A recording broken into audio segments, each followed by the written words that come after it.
ಶಾಸಕ ಎಂಟಿ ಕೃಷ್ಣಪ್ಪ ಅವರಿಂದ ಸರ್ಕಾರದ ವಿರುದ್ಧ ಇದೇ ತಿಂಗಳು 21ನೇ ತಾರೀಕು ನಡೆಯಲಿದೆ ಪ್ರತಿಭಟನೆ ಮೂಲಕ ಖಡಕ್ ಎಚ್ಚರಿಕೆ. ಎನ್ಡಿಎ ಮೈತ್ರಿಕೂಟದಿಂದ ಬೆಲೆ ಏರಿಕೆ ವಿರುದ್ಧ ಪ್ರತಿಭಟನೆಯ ರಣಕಹಳೆ ಮೊಳಗಲಿದೆ. ಇದೇ ತಿಂಗಳು 21ನೇ ತಾರೀಕು ತುರುವೇಕೆರೆ ತಾಲೂಕು ಶಾಸಕ ಎಂಟಿ ಕೃಷ್ಣಪ್ಪ ನೇತೃತ್ವದಲ್ಲಿ ಎನ್ಡಿಎ ಮೈತ್ರಿಕೂಟ ಪ್ರತಿಭಟನೆಗೆ ದಿನಾಂಕ ನಿಗದಿ. ಎನ್ಡಿಎ ಮೈತ್ರಿಕೂಟದಿಂದ ಬೆಲೆ ಏರಿಕೆ ಮಾಡಿರುವ ಕಾಂಗ್ರೆಸ್ ಸರ್ಕಾರದ ವಿರುದ್ಧ ಹೋರಾಟಕ್ಕೆ ದಿನಾಂಕ ನಿಗದಿಗಾಗಿ ಪೂರ್ವಭಾವಿ ಸಭೆಯಲ್ಲಿ ಜೆಡಿಎಸ್ ಮತ್ತು ಬಿಜೆಪಿಯ ನೂರಾರು ಕಾರ್ಯಕರ್ತರು ಭಾಗಿ. ವರದಿ ಮಂಜುನಾಥ್ ಕೆಎ, ತುರುವೇಕೆರೆ.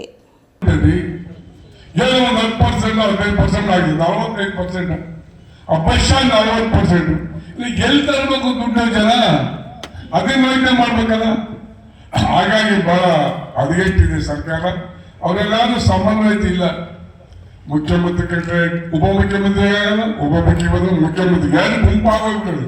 ಅದು ಬಹುಶಃ ನವೆಂಬರ್ ಡಿಸೆಂಬರ್ಗೆ ವಿಶ್ವ ಎಕ್ಸ್ಪೋಸ್ ಆಗ್ತದೆ. ನೋಡ ಅವಾಗ ಏನಾಗುತ್ತೆ ಅಂತ. ಹಾಗಾಗಿ ನಾವು ಇದರ ಪ್ರತಿಭಟನೆ ಮಾಡಬೇಕು. ಸುಮ್ಮನೆ ಕೈ ಕಟ್ಟಿ ಕುತ್ಕೊಳ್ಳೋಕಾಗ್ತದೆ ತಪ್ಪ. ಕೈ ಕಟ್ಟಿ ಕುತ್ಕೊಳ್ಳೋದಂದ್ರೆ ಹೋರಾಟ ಮಾಡಬೇಕು. 2028ಗೆ 10 ಲಕ್ಷ ಕೋಟಿ ಸಾಲ ಆಗ್ತದೆ. ಅದನ್ನ ಡೀಟೇಲ್ ಮಾತಾಡಿದ್ದೀನಿ. ಕಾರಣ ಏನಂದ್ರೆ ಬರ್ಬಾದ್ ಆಗ್ತದೆ ಆರ್ಥಿಕವಾಗಿ.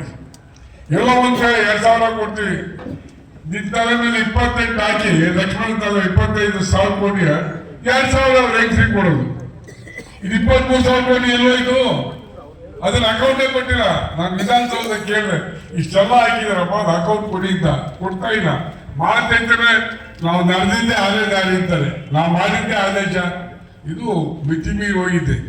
ಯಾವತ್ತೂ ಸಹ ಪೆಟ್ರೋಲ್ ₹1 2 ರೂಪಾಯಿ, ಹಾಲು ₹1 2 ರೂಪಾಯಿ ಆಗ್ತದೆ. ₹9 ಜಾಸ್ತಿ.